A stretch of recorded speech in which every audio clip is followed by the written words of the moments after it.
And we're live, right? So this is Titan Decoded 2, and we should address the elephant in the room and talk about the fitness industry and all that entails. I'm shooting from home today, obviously, and not the gym. Why not? Anyways, fitness industry, guys, what's your thoughts on it? The reason that I think this is a good one to do is actually on my timeline, a video popped up of me having a massive rant a few years ago about the fitness industry and how it's kind of misrepresented. Fitness isn't really fitness anymore. It's an entirely different thing. What's your thoughts on it? On that, I watched that because obviously we spoke we were going to do this, and then so I've seen that video and I watched it, and I think you're right. Obviously, because you were speaking about fitness is seen as aesthetics, isn't it? It's sort of if that person's lean and whatever has a 6-pack abs, then he's fit, and if you don't have 6-pack abs, then you're not fit. Do you know what I mean? Whereas it could play the complete opposite. You know, the guy who's quite lean could. I mean, you can get good looking by doing leg press, leg extensions, or like machines basically, but you don't have the core strength or stability to do a back squat. Whereas the guy who maybe he's not completely shredded, maybe the guy who's not shredded is he's strong, he's agile, he's this here, he just carries a little bit of fat around his midsection. Do you know what I mean? And another thing is just what you said there about cardio. One thing I noticed, and it is bodybuilding. Bodybuilding for good, has good things and it has bad things. You know, it kind of made people start lifting weights and what have you, Arnold Schwarzenegger and that, which is great. Yep. But Arnold Schwarzenegger did squats and stuff like that, and the pros, guessing they don't really watch bodybuilding. Not all of them anymore. Imagine not all of them, but a good lot of them. There's a good few. I can think of a few cracking athletes that are also bodybuilders, like the Bradley Martin. I don't know if you've seen much of him. No. Guy's a fucking machine. Like, he doing fucking 200 kilo squats on one of them fucking segways and stuff. You know, he's a monster. So he's really, really good balance. Does all sorts of flips and shit. So he's a big jack dude, but he's also really, really fit and really healthy. But I happen to know bodybuilders personally who are fucking smoking and drinking every week, and and their idea of cardio is walking on a treadmill at level 3 for 4 hours. Yeah. You know, and whilst that it has its place, less low intensity, low intensity something training. What's the word, Dan? Steady state. Jesus Christ, my brain is gone. Right, so low intensity, steady state. Whilst there has its place, for the likes of bodybuilding and for recovering athletes and for fighters cutting weight. Jesus, whilst it has its place there, it doesn't really belong. It doesn't. You can't call it fitness. I'm sorry. It's just walking, mate. Fucking an 80-year-old can do that. Yeah. It is fitness for someone who's maybe quite carrying a lot of weight and quite can't start running. It's bad for them. They shouldn't be running. There's other options. What I mean is like in the halls of fitness, elitism. Like, put it like this: the guy on the front of the magazine who's perceived to be fucking Mr. Elite in the world of fitness. That guy, if he's walking and his idea of cardio is walking for 3 hours on a treadmill at the lowest setting, that's not fitness. It's fine if you are someone who has just got off the couch, then doing that's great, and I'm fully back about doing that. But my point is, people who are supposed to be the pinnacle of fitness, no chance. Sorry. Well, it's got this. I don't know. It's one of them. It's one of the things you see in the gym that makes you cringe. It makes me cringe, and I whether the treadmill up like in an angle, and then they're holding on to the back of it, and then they're walking, and it's like young men are doing it. They're hood up, they've got this like bodybuilding top like jumper on or whatever, and they're walking, and I'm like, go outside, man. Go outside and walk. Like, but it's what it is. It's like I don't know. It's to each their own, really. Like, but it's one of them things I look at and go, it's They're not like you, you know. It's not like me to be quiet. I know, yeah, geez. No, I was just listening to you two talk. Don't want to be rude, interrupt. What's your thoughts on it, Roy? On the fitness industry, I think it's become like a game of who can shout the loudest. You know, it's not about fitness anymore. It's about who's on what fad and which fad's better. And then it's like people just trying to put everyone down who's not on the same shitty thing that they're on. And I think that's what it's become. And it's just not working for people. And it makes people feel isolated. And especially people who are nervous about coming into their fitness gyms and trying to get healthy anyway. And then they've got all this noise and people competing. It's just putting them off. So no wonder people aren't wanting to come in because they're like, what the fuck's paleo? I don't want to go vegan. I like meat. What's this fucking eat air diet and all this bullshit? And then they're just like, what the fuck do I do? And then, you know, bear in mind that they're nervous about coming into the gym anyway. And they come into the gym, there's all these fucking machines and people walking around holding onto the fucking treadmill, like you just said, with the nipples hanging out in the bodybuilding tops. Like, you know, like, I just personally, I think the fitness industry is a mess. And, you know, no wonder people don't want to train. Would you if you didn't have knowledge? Yeah, that's so true, hey? It is so true. I mean, I remember when I first went to the gym, actually. It was when I was, 15 or 16. I trained, I mean, we had dumbbells from, I don't know, 10 or something. But my dad was into training, so obviously we had dumbbells and we did push-ups. I could do fucking push-ups for days. We could always run. I played Gaelic football, so I was a good sprinter, but I was also half decent at distance running.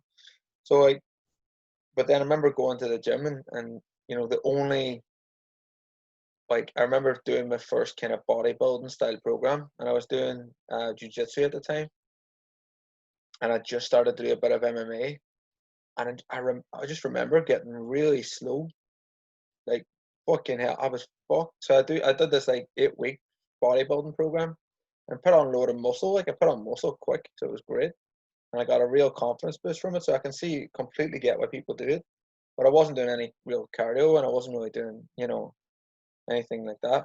I wasn't doing any high intensity stuff because I was always knackered after bodybuilding. So I didn't even know it was bodybuilding. The guys in the gym told me it was strength training and that I had to do it to become a better athlete.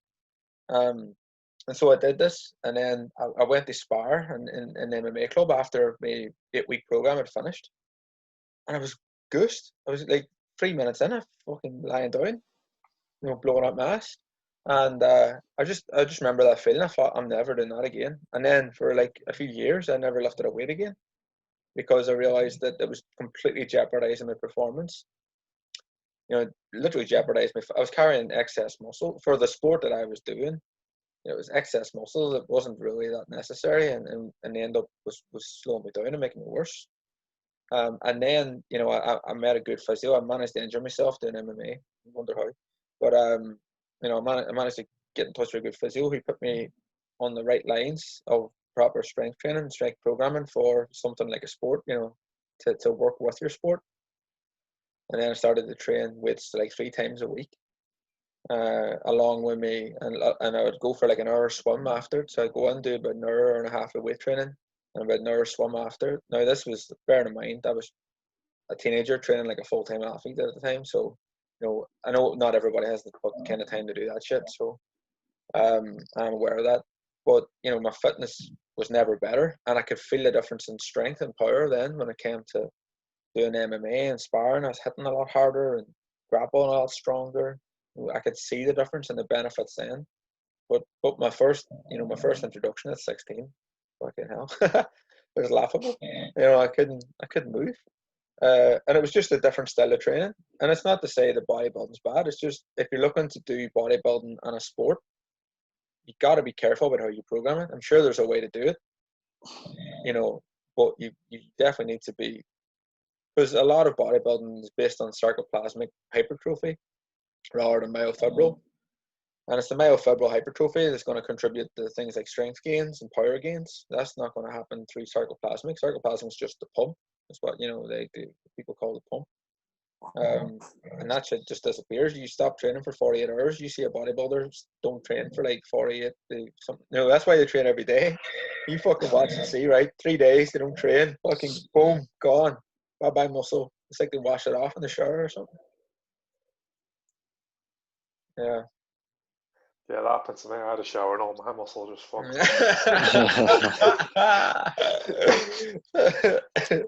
My excuse too, man. Okay. Hell. Have you been using the kettlebell, Roy? Yeah, man. Jesus, could you have made that program any harder, mate? Yeah. No, well, I think like stuff like kettlebells, and I've just started using the mace and stuff like that. Like this, I've started looking more like unconventional training because like the reason I liked kettlebells way back then was when I went to the gym. Like I did the machines and I did like the dumbbell chest press and all the free weights and that, and it just wasn't for me. Now I did get into it later on with like strength training and stuff, but initially it wasn't for me. I just thought this is boring. You know, I need to like do something where I can't stop and think about it. Like I have to keep going, like kettlebells, and constantly moving and stuff like that. And then when you put it down, that you do need that rest, because if you're doing like, let's say like basic hypertrophy or whatever, you do a set, yeah, you can't lift anymore, but you're not exhausted. You know, you're sitting around and you're like, yes, you're muscle. You can't physically do another rep. You set it down, or maybe you could do another rep, but you're doing 3 sets of 10 or whatever. Do you know what I mean? And then you sit there and then you wait for a minute, and then you go again, and then you wait for a minute. So to me, that was don't get me wrong, as I like started training more and I started enjoying it, but initially I didn't. I like being on my feet. I didn't like being on my back. I like being on my feet, and I like the swinging and training on my feet most of the time. So yes, there's 30 get ups and all like, that, but if you think about it, like you make a good point there about training on your feet. Whilst there's some bench movements that are fucking brilliant. Realistically, we're not. What are you training for? Like, what's the point of training? I think people have lost touch with why they're training. Like, people are training now just to look better. Whilst I totally get it, I fucking completely understand that perspective.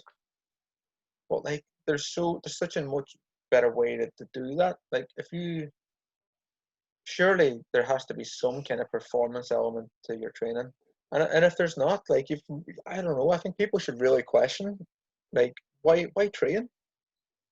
Surely it's because you want to have a fucking more free lifestyle. You can do what you want. If you want to fucking go and do a hill walk or do a clip and climb, go swimming in the sea, just to do whatever it is you want to do. That type of fitness is not the same type of fitness that you get lying on a bench. no. You know what I mean? And like, whilst things like obviously the bench press is like a direct carryover, indirect carryover to things like jiu-jitsu and so on. But you can do that stuff with a kettlebell just fine. The Turkish get-ups probably got far more carryover than a strict bench press. Now, I'm not bashing the bench. I actually love doing bench. But it's just given people have to understand why they're training. I do think that barbell works is not maybe not essential, but it's definitely a great tool. Barbell works brilliant for building a foundation. But people then need to move off that and maybe start to like figure out what they want to do with that foundation. Moving like you're saying with maces and kettlebells and doing unorthodox stuff. I'm thinking that my strength training is carrying over. Barbell works great for things like jiu-jitsu because you're getting that base strength that you can then apply in a grappling scenario. People need to think about why they're fucking training. If you're training it's happened. I have seen it happen so many of my clients in the last 10 years, right? So fucking many, where they get the result. Like, we've done physique programs. Dan, you've coached them as well, buddy. Yeah. So like, we've done them and we've got people in great shape in like 6 weeks. Obviously the longer ones, the better shape they got, but the 6 weeks we got people in incredible shape. And then what? They hit their goal, and if aesthetics is your goal, what happens is you don't maintain that because you've reached your goal now and you lose momentum. And it's like Tyson Fury when he won the world title. He lost all momentum. He hit the goal. He hit his height. So that's what happens to people with these 12-week physiques and 6-week physiques. And we're running the challenge at the minute, but the idea is to get people to build up the arse rather than the once you set that goal, like Josh, for example, he set a goal as in the last couple of weeks to get himself in shape. Got in great shape, and then he's like, I feel kind of lost. There's no, Yeah. I'm not really interested in training anymore. I've hit my goal. If on top of that, what you're saying, like if it's a physique goal, let's say you sacrifice a few things. Do you know what I mean? You sacrifice alcohol maybe and foods or whatever. You reach that goal, and what's the first thing you're going to do? Do you know what I mean? It's sort of Like, you've reached the I'm goal, gonna but fucking celebrate. yeah, you're I'm going to gonna eat. have that alcohol. You're going to eat the stuff. So if physique is, whereas performance, running, swimming, lifting, getting strong, all these things. So if you're eating a relatively good diet 80% of the time and you're training like say 3 to 4 days a week, good training, then your chances are I mean, you might not be 2% body fat or whatever, but you'll look good. You know what I mean? And unless it's like you're doing bodybuilding, why do you want to be 2% body fat? You want to just look. Most people like They want to be like, just, lads want to be fucking what, 8 to 12% really. yeah. And, even 8 to 15% most guys would be happy with. Ladies probably 20 to 25. I mean, going under 20 really as a female is fucking tight going. That's It's not. a low body fat. 20 to 25, man, body fat for females is great. I think that's like fine. It's a healthy range, and it's one that can be maintained even when enjoying yourself, having your drinks, having your foods and shit. It can do that. But I guess that's the thing I'm trying to point out is that with people who don't set, the thing about performance is it takes a lot longer to get. People can get in shape quick, right? That's what got the fitness industry blowing up to where it is now. And I appreciate these transformation programs. I really can appreciate the work that goes in, and the dedication required to look the way these guys look and girls look, right? I totally get that, but that's it then. That's it. And like I've met so many people, I know so many people that have done a transformation program, paid like fucking £1,000 or whatever to do it, and they look great at the end for about 4 days. And then it gets to the weekend, and then it's a piss up, and then they're like, where to go? Monday comes in, and they're like fucking, another week goes, and they're not doing the same training. It's like, if you have a performance goal, like, I don't know, I want to become more flexible. 2 of the things I want to be able to do is the splits, and I want to learn crab fucking yokes, right? Now, that's going to take me probably the next year to achieve. I'm not getting them goals quickly. It's going to require me training for that purpose every single day for the next year, probably, to achieve those goals. Hopefully it happens sooner, but I've allowed myself a year, right? What's going to keep you motivated longer? Performance or aesthetics? And I think people get the wrong impression whenever I'm saying, trying to get people to focus on performance. It's not that I don't care about aesthetics, right? Everybody wants to look good. Everybody wants to look good naked. That's just life, right? We all do. And we all have that bit of ego, and it's fine, right? And it's good for self-image and all the rest. But it's not going to keep you going. The thing is, I'm lean, relatively lean all year round, right? And I eat what I want, more or less, as you well know, right? And that's not because I want to be in that shape all year round. That's not because I do any special differences to my diet or anything else. It's because I'm enjoying the process of training. I like getting better at martial arts. I like getting better at strength training. I like getting stronger. I like getting more flexible. You know what I mean? I like fucking training. I like the outcomes of it, how it feels physically. And that's what people need to get into, that journey. That it's a cliche, but they need to get into enjoying the process rather than just seeking the outcome. Because once you hit them outcomes, it's fucking your motivation's dead in the water.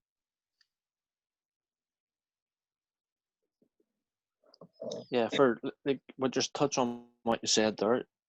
For the average Joe, like say, obviously, because we work in a gym and we train in a gym, but someone who's maybe not trained, and maybe a goal for them would be to just be someone who trains more, get stronger.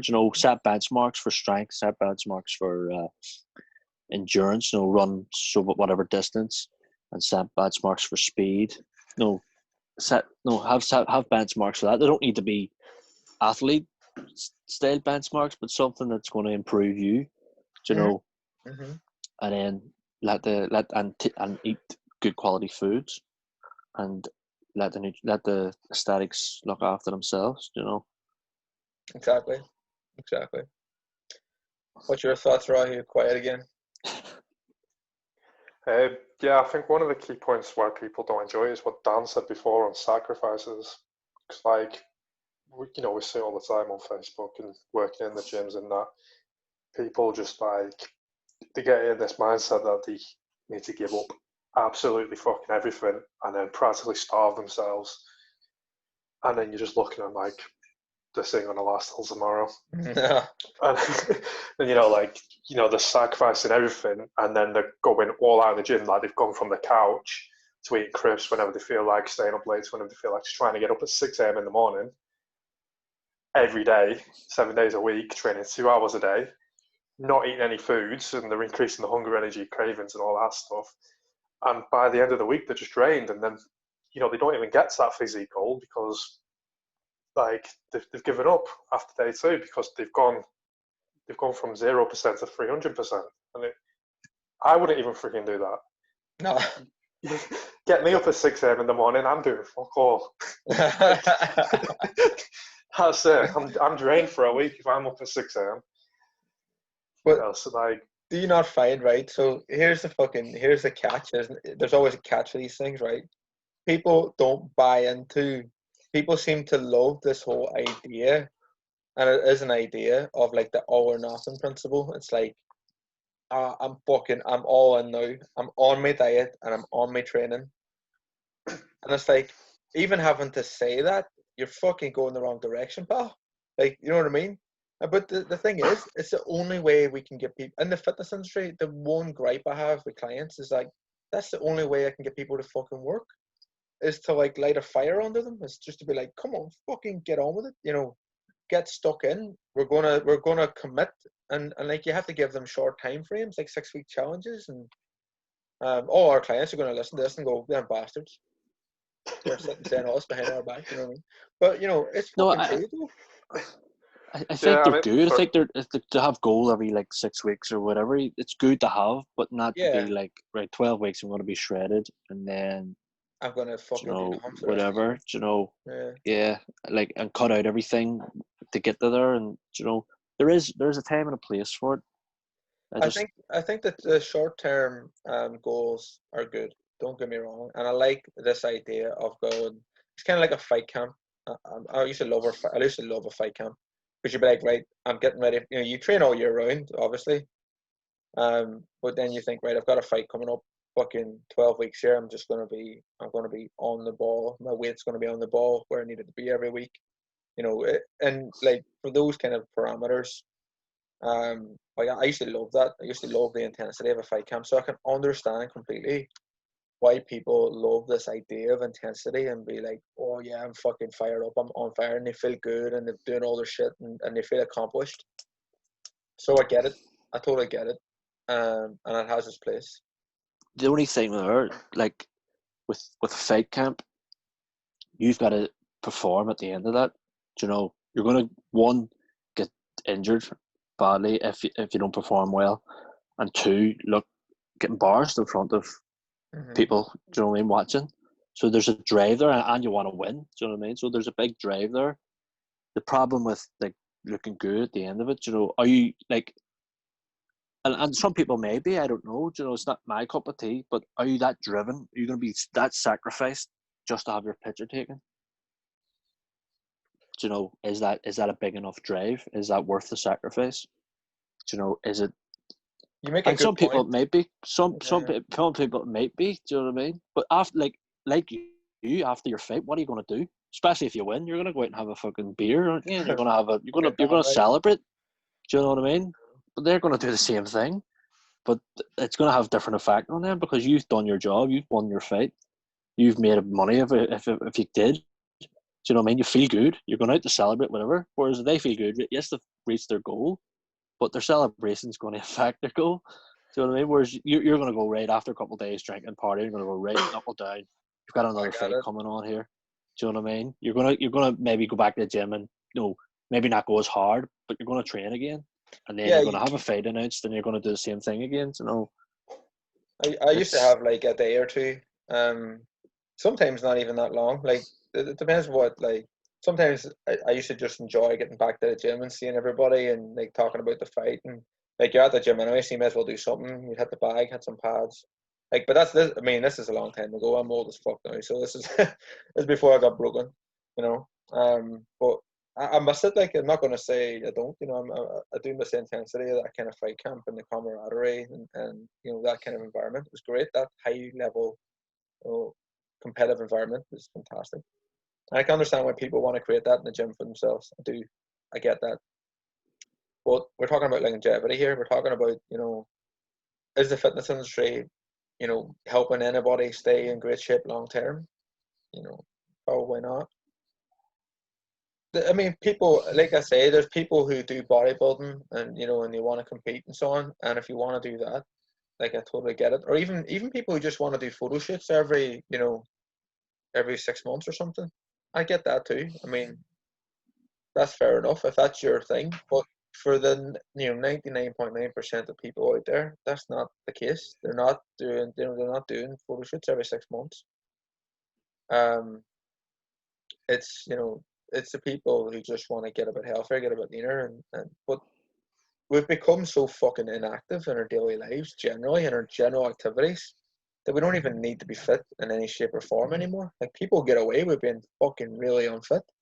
You see it. I mean, you started some people, and it's just they're like really unfit, and it's not even really their fault. It's like society's gone so fucked that we don't really need any kind of fitness anymore, and we don't even really want to explore it. We've got Netflix. We're like stuck in the comfort box. Fucking dying a slow death in our comfort box. That would fucking kill me. Yeah, I had start of this lockdown. I had a Netflix binge and a PlayStation binge. So like, I was like sat down for a long time up until like 3-4 a.m. in the morning because I was just hooked. But like after a week or two, it became burdensome. And I was just like, fucking hell, I need to move. I need to do something. Like, 'cause this is, you can feel it killing you, and it's like I need to get out. I need to go for a walk or something. Just because, like, it's horrible. I just don't get how people can do that for 20 years. Yeah. But sorry, just going back to the point you made before as well, though, like you mentioned the all or nothing thing. Well, a lot of the time, all or nothing leads to nothing. You know what I mean? Because we've already touched on the point that they go from nothing to all in to back to nothing because it's too much for them. But I forgot my point.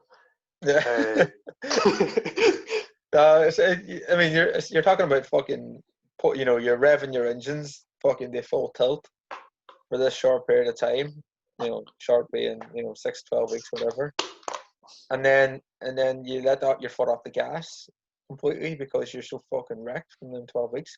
Plus, I mean, you think about likelihood of injury, right? We all know, right? The biggest inhibitor for exercise is injury.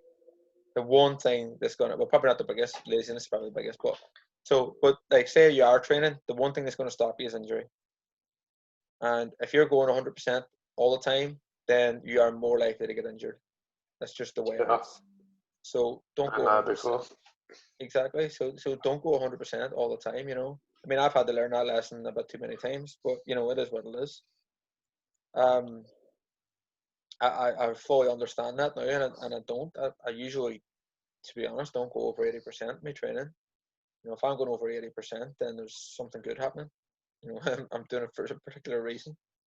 But you can get, the thing is, you go to 80%, right, consistently, and keep doing it, and over time, that 80% is going to fucking hike its ass up. It's going to be way higher than when, you do 80% for a year, and your 80% is double what it was at the start of the year. That's what people should be doing. Like, and 80% feels good. You've worked out hard enough that you feel good, and you've not worked out that hard enough that you feel like you've just died, right? You know, people seem to love this feeling of just died because it spikes your adrenaline and spikes your endorphins and get a fucking massive dopamine hit. And yeah, I totally get that. But injury, just one word, injury. Gotta balance it. If you're gonna go crazy, you know, multiple times a week, then make it 2 or 3 times and fucking do really easy sessions on the other days to find that balance. You know, yin and yang bullshit. Gotta get that going. But yeah. Yeah, so I just remember my point. It was like people go from all in because they don't have the patience to implement the small habits that will, you know, that will keep long term. So it's like, it's not like, oh, I'm just going to start by adding some veggie, and it's like, no, everything's out the window. It's only now in vegetables and the vegetable, because they cut all the calories out, don't they? They're just having like a piece of broccoli because they want to lose fat, and if they eat food, they'll gain fat apparently. So it's just a piece of broccoli, and that's it for the day. But then they did the 2 hours training. It's like, instead, just take it easy, implement little bits 2 weeks at a time. But it's too slow for people. They feel like they're not making progress, which is why they go all in, and then which leads to making no progress at all, rather than slow progress over time. Yeah. Thing is, a lot of people start training or start fitness because they've been triggered by something. You know, they're emotional. They've maybe seen themselves in a picture with their friends, and they think, "Oh my god," and then they think, "Well, that's it." You know, or you know, whatever. You know, it's a lot of times it's people who are, like, I'm being generic here, people overweight trying to lose weight. Do you know what I mean? And but they get triggered by something, and that sparks this drive. So they go all in, clear out all the biscuits. They do all this. They're going to do all that, and then as it goes on, because they've never trained before, and they don't really enjoy it that much. Do you know what I mean? And then they'll cut this out, cut that out, cut this out, and they're up for it. But it's that motivation. Do you know what I mean? The thing with motivation, now they're motivated for a couple of days, and then they're thinking, you know, this is harder than I thought. You know, I'll just have the one I've earned it. I've just been beasted. I'll earn it. You know, I'll do this. I'll eat whatever it is, takeaway or whatever, and then it's, you know, it's just to fall off the wagons. You know, whereas they need to sort of look at it like as a whole. Think, well, if I do a little bit here, you know, I mean, people who, in regards to healthy eating, you know, if someone's eating cakes or whatever, just really bad diet and biscuits and stuff like that, and don't eat any vegetables, don't take away the biscuits. Add the vegetables. Yeah, do you know what I mean? that's my So opinion as add well. something rather than taking it away. Do you know, because as soon as you tell someone take that away, they want it. Do you know what I mean? It's just human nature, isn't it? Like, it's the same goes for, actually, I really think that about exercise. I'm glad you mentioned that, Dan. It kind of triggered my memory. That I think the same about exercise as well. Like, people are always trying to, you know, they say you can't out train or by a diet and so on. Well, I tell you what, it would probably do you, like, a lot of good to try. You know what I mean? yeah, Because exercise has its own benefits, you know, more so than just that. Diet, don't get me wrong, is, I think more than anything with diet, I just focus on getting the right amount of nutrients in, you know, and the right amount of calories in, personally. But and just making sure I feel good and energetic. That's what nutrition does for me. That's what I make it. You know, that's my goal, is to feel good on my nutrition. That's it. And that does involve beer sometimes, and, you know, whatever, wine. You know, so sometimes that does, and it involves the odd cake as well. But the you know, the reason that I get away with that stuff is because I've been training for so fucking long and so consistently. If you do the same thing, you build up a really good metabolism. Like, that's what people don't seem to grasp. The thermogenic effect of your resting metabolic rate far surpasses any specific exercise session. So what you want to do, like, you know yourself, right? So if you're going to do a session, you burn off 500-600 calories, say, in a fucking circuit class, but, you know, but you know, you're not progressing in weights. So you're just say you're just doing the same circuit class over and over and over again for weeks, right, with the same weights. Then whilst you're burning those calories, you're not gaining any muscle. You're not adding to your thermogenic effect. You're not adding to the resting metabolic rate. You know, whilst if you progress that and maybe back a bit off, maybe do some strength training, maybe, you know, Add other factors in. Maybe mix it up. Do some sprints. You've got a lot of anabolic factors and things like sprints. Anything that's that intensity over 90%. Now people probably get confused here because I did say don't go over 80%, and then I'm telling you go to 90%. I'm talking one's exercise specific. I'm talking about 80% as in your overall approach to training. So I would do sprints, for example. I'm going 100%. Every sprint, you got to go 100%. That's the only fucking way a sprint works. You've got to go as fast as you can. That's the idea of a sprint. So it's not to say I don't go over 80% in a session. What I mean is I don't like, I know that 80% for me might be going in and doing like 4 sets of sprints. I'm not doing fucking 8 sets of sprints, because that's overkill. That's the difference because I'm just in case people get confused. When I mean 80%, I mean your overall throughout the week. 80%, whereas 90% is the intensity of the specific exercise within the session. I hope that made sense. Anyways, I'm going off topic, but there's things that you can do, right? Fucking increase your metabolism. What specific types of training to do that? Do that. Do that relatively regular. Well, I think that comes back down to the noise thing that I mentioned earlier. All this noise. People don't know what type of training to do. They join a gym and they see the classes, so they should take part in the classes. And they're cheap or they're free. Cheap or they're free, but they're doing these classes, and like you said, they're keeping the same weight because they think weights are going to make them bulkier, right? And then they're doing this, and then so like they don't know what type of training to do, so they're just doing the classes. And then, like I said, because they're not increasing the weight, and they're potentially burning the same amount of calories and losing fat and muscle, they're essentially taking away from the metabolic rate and lowering it instead of raising it. But people don't know this, you know what I mean? And like class instructors at the gym aren't going to educate the members on that because they want people to turn up to the class, otherwise they don't get paid. Yeah. And then like the PTs in the gym aren't explaining it to the clients, to the members, because they're not clients. The other thing as well is you've got somebody, some people go to these classes who are just fucking naturally lean, who naturally have a genetic predisposition to being lean. So fucking, I don't know, Janet, right, from the class is fucking super fit. And so Laura, who comes into the class, I'm just making up names here, she goes, well, it fucking worked for Janet, so it's going to work for me. No, it's not fucking true. It's not fucking true at all. Like, different things work for different people. I personally really like intermittent fasting. I do not put all my clients in intermittent fasting. That'd be stupid. It doesn't suit everybody.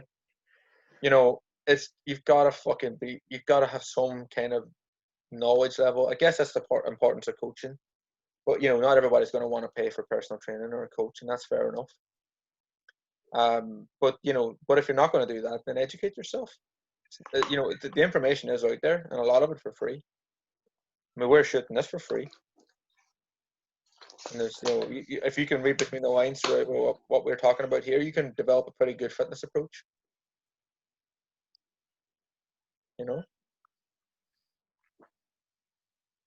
Anyways. Yeah, sorry, just back onto that note of getting the education themselves, though. Like, I think people go into this information bias thing as well, so they start seeking information that they think they already know. So, like, if they think that they need to put a mass amount of calories and exercise a shitload to lose weight, they'll go out seeking that information to confirm it. Yeah. And then they'll go out and do it, even though they've tried it 10 times over the past 10 years and it hasn't worked for them, but they'll go out and do that again because it's what they know. So, like, like I'm saying, it's all this noise, and then like they're ignoring the noise for the information bias. And then, like, just nobody's progressing unless they hire a good coach. So it's like, I don't know what my point is. Like, how do you break through that noise for people who aren't willing to pay for it? Like, it's hard. So I think people are always going to struggle with getting on the right fitness.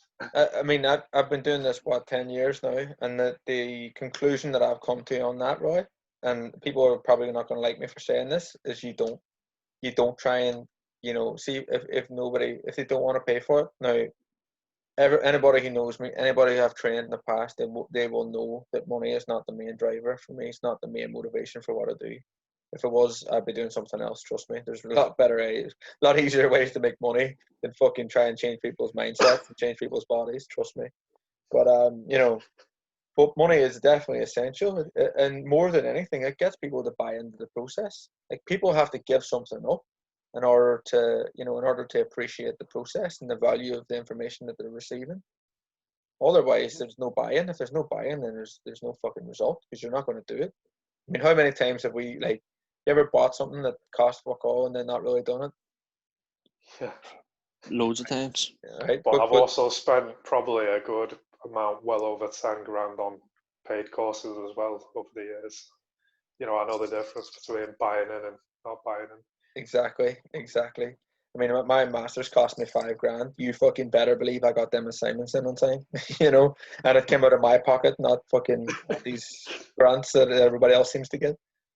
So, that's the thing. No, you gotta have buy-in. What you put in, you get out. So, I guess for people who don't want to pay for it, I don't even try and convince people anymore. I mean, my sales process is pretty fucking simple.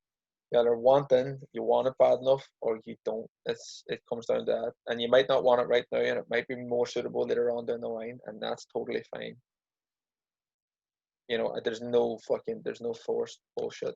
But yeah, I don't know. I think generally we need to change. CrossFit did a great thing. I really love CrossFit for a lot of reasons. It also has a lot of bad points, but CrossFit brought a lot of good things to fitness, right? It taught people that it wasn't all just about aesthetics, and it taught people that you can get great aesthetics whilst becoming a badass.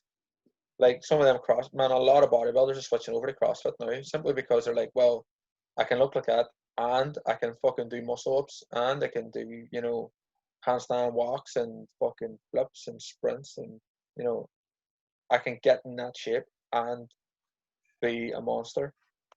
That's cool. Like, that did a lot of things. I think that, especially I was going to actually say especially among guys, but probably just as much among women. Like, women fucking seem to have really taken to CrossFit, and do well at it.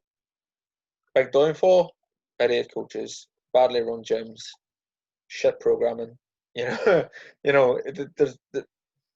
the fucking pros and cons. But if you get a good CrossFit gym, man, you're doing fucking well, because it incorporates a lot of stuff. Now, I don't think it's the full picture, because there's too much in the sagittal plane. There's not enough transverse movement. There's not enough kind of.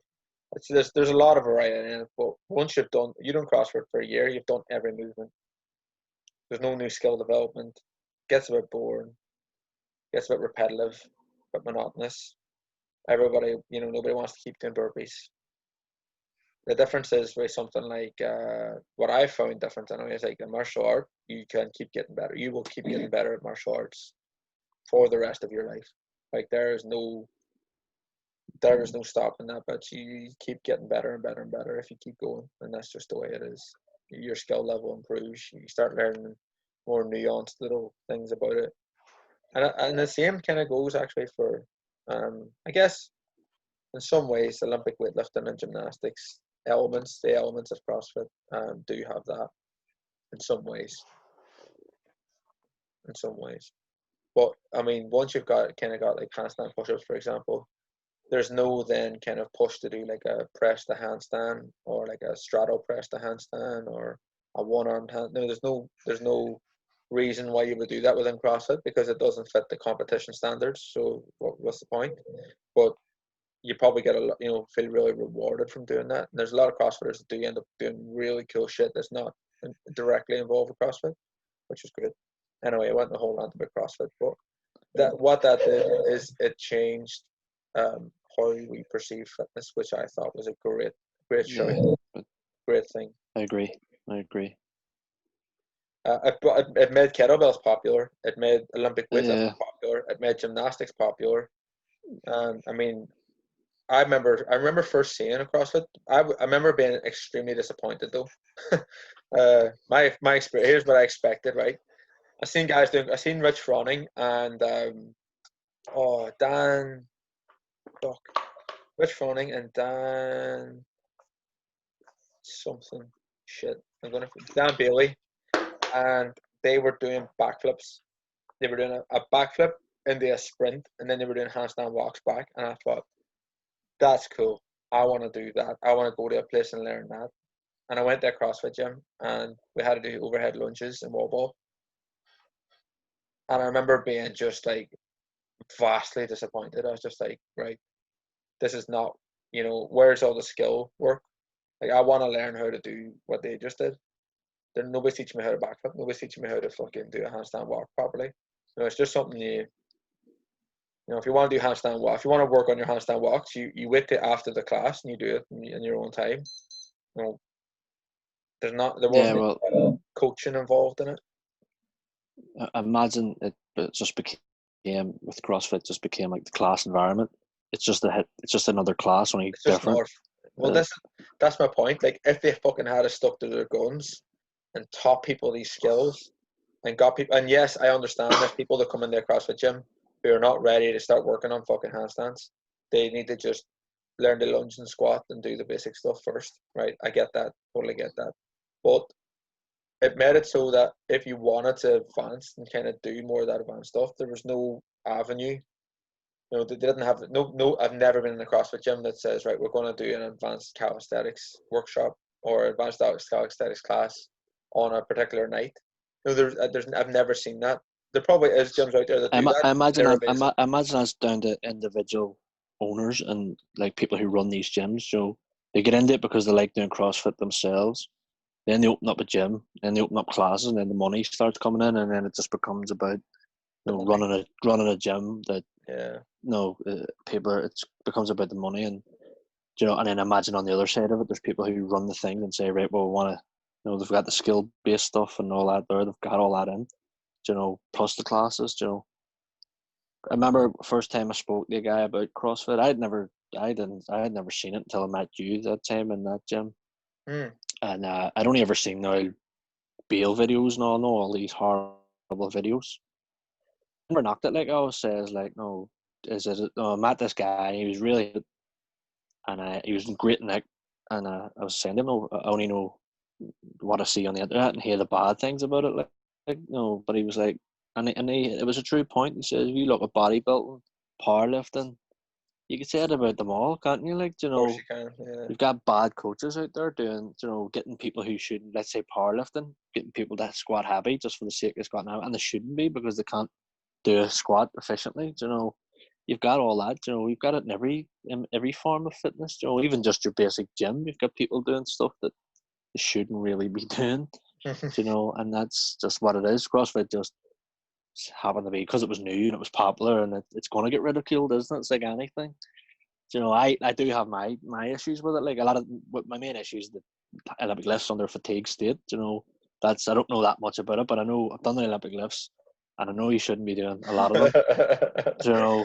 Like the way they do it. Yeah. It's just, it's not safe. Yes, the guys at the elite level can do it. And I do enjoy watching it. I think it's enjoyable to watch. I thought, geez, that's impressive. It's enjoyable to watch, but it's when your mate Janet comes in and thinks she's going to be able to do all that and tries it and then breaks her neck, And obviously that's all down to individual, the coaches there and whatever, It's not on it as a whole. Mm-hmm. I can smell my dinner getting made. I'm a tea. Sorry, I'm in the north. The tea. We'll wrap it all up for you, Dan. Then, no, I think generally, if we changed our approach to what's the reason for getting fit, I think if people can come up with a better answer for that generally, then their whole process is going to be easier, and the aesthetics, the looking good, is going to come pretty naturally. It's going to come as a kind of a side. Yeah, I mean, 99.9%. When someone comes into the gym, and you ask them like what they're there for, it's going to be, I want to lose weight, isn't it? I know, man. If I hear I want to lose weight and turn up one more time, I'm going to fucking shoot myself in the face. But why do they want to lose weight? Obviously, they want to look good. It's obviously, but then what? Well, this is what I mean, though, about like, and it doesn't help that the media, all you see in the fucking media is these ripped people doing shit. It used to be magazines, now it's social media. Everybody's, got like these girls in them fucking leggings, man, or it's like some guy who's shredded to fuck, and he's taking a bunch of pictures, probably taking like 1,000 pictures, and he's spreading it out, posting it throughout the year, you know. And the thing is, you can be lean all year round, but like, you know, those guys they're not training just to be lean. They're training because they fucking enjoy training. Maybe they're training for negative reasons. Maybe they train that. I know plenty of people who train that much because it's a way of an emotional, Yeah. you know, emotional kind of release. Like I've been there myself. That was my coping mechanism. I've overtrained many a time because of that exact problem. You know, where I'm fucking training twice a day, the same shit that I shouldn't be. You know, and that was just because it was kind of a way for me to kind of like an emotional dump. And people do that, and a lot of these people who, you know, are in this incredible shape and so on, and that are some of them are PTs. They're not sound emotionally at all. Like they're fucked. You know, they're going to try to help people's health, but they're probably doing more damage than good. And I'm not saying you have to be a complete sound mind to you know, to be a PT. Nobody really is a complete sound mind. Everybody's got their own shit going on, but at least be aware of what you've got going on. You know, a lot of these people, they're not even fucking aware that, you know, being in the gym 6 hours is not a good idea. It's not healthy. You fucking recondition there for 6 hours. That's not fucking healthy. You know what I mean? Fucking leather and metal and sweaty pads. That's not fucking health. Not. Not to mention it's temporarily shunting their immune system as well. Well, yeah, exactly. Fucking zero vitamin D because you've been in the gym fucking every waking hour. You know, that's not the answer either. So it's just finding that sweet middle ground. I do think that these big commercial gyms, especially COVID-19, I think that the big commercial gyms are fucked. I think they're going under. I think that, well, you know, I think they'll last another few years, but I think people are getting sick of them now. I think people are moving into these smaller, kind of more community-based, community-oriented gyms. They get better results because they're getting proper coaching. They're paying a bit more money, no doubt. But I do think that's the way forward, and I think the numbers are kind of showing that. You know, definitely. Yeah, I definitely think the next couple of years is going to be going more into the, like you just said, this close-knit, small studio type of gyms than it's going to be community. Like we discussed it briefly, I think, on the last Decoded we did, didn't we? You know, like where we see things going with restaurants and that. Like I think I mentioned gyms there as well. So I don't want to repeat myself, but yeah, I can definitely see it going that way. Yeah, I think so, for sure. I do think that there's probably a change coming. I remember the first time I ever seen parkour. You remember seeing that? You ever see that? Yeah, I tried to jump my nan's fence and I slipped. I thought I could do it, but I couldn't, so I didn't try it. But like, I think what's missing, right? And we're going to try and rectify this, but right, don't tell nobody. But what's missing, right, is the fact that we're not like. Remember when you were a kid, right? You fucking loved trying all this shit. You remember trying to get over a bar, like swing like backways on a bar. You throw your legs over and try and loop up. Yeah. Doing that, or climbing a fence, or you know, like I remember watching like the Power Rangers and shit do somersaults. I'm like, oh, I want to do that, you know. And you had all these kind of amazing ideas as a kid, and then fear overtakes everything, and like you get into adulthood, and you're like, I'm never trying any of that. There's just too much to risk. But what you don't realize is if you don't risk anything, you risk everything. To quote Rob Moore, like if you're not fucking willing to, you know, your risk it's just a slow death in comfort. If people want to die slowly in comfort, that's fine. But not for me, you know. It's just, and I don't think a lot of people do either. I think you can tell that by, you know, the effects on mental health recently. This level of comfort that we have now in society is not fucking good for us. We need to jump out of that. We need to figure out where we can get ourselves uncomfortable on a regular basis in a safe way. I mean, remember when we went in gymnastics class, Dan? Yeah. Or the free running classes? Yeah. Man, that was great. Like, how fun was that? You know. But it wasn't fun when I thought I'd rip my knee. Well, that's true. I mean, there are these risks. There are risks, yes, for sure. I mean, I've sprained my ankle, didn't I? So like, but you know, people say, well, I never want to do that. But then what's the point? Like, I'm not saying everybody has to do free running, but I mean, we definitely need to start exploring how we move around again. And you don't have to do flips or any crazy stuff. You can just like walking on all fours, you know, quadrupedal movements, things like that. Things that you do naturally as a kid and it's fun. You know, I chase Thor around all the time in like a gorilla stance, chase her around the house and she fucking loves it. The squeals of her. You know, but So your normal stance then?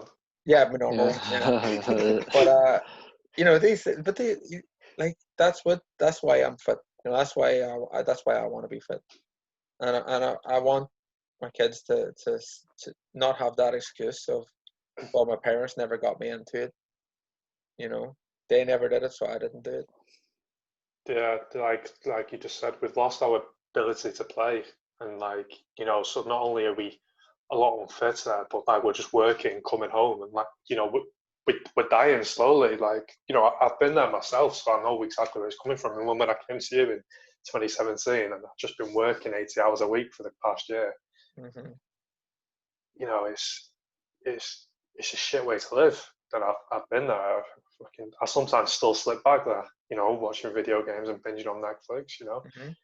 You know, like we've lost our ability to play, and that's what, you know, my training, I'm trying to take a different approach now, which is why I've been doing Dan's kettlebell program, and like today trying to find new places to walk, which didn't go to plan. But, you know, it's, you know, trying to add variety into the life rather than doing the same thing over and over.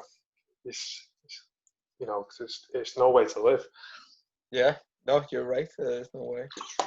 But like going back to the fear thing, I think fear plays a big part in it, because like, you know, you're not going to get a 45-year-old woman just running down to the beach and start bear crawling on the sand, are you? Because she's going to think she's going to look ridiculous, and you know, to be fair, she probably will look ridiculous. Because what you're doing, you know, because I probably wouldn't do it myself. So yeah, you know, there's that element imagine a gym, right? Imagine a gym with like a soft area where where it was normal, where you're creating a culture of doing that, where it was normal to look at it and do random shit. That's what he's created. Like, Dan, if you need to shoot off, mate, just shoot off. We can wrap. Yeah, I'm gonna go over in a sec. Yeah, no. Like I did train at this gym in Bolton, like near me, and they've got like this. They call it the playground, and they've got like, you know, climbing frames. They've got an indoor one and an outdoor one. And, you know, not everybody uses it, but you know, they've got that option to be able to start playing, and you know, that was like a really good environment. So hopefully that gym stays open. You know, for the, you know, they're independent, they're not a big chain gym, so you know, I fear the worst for them.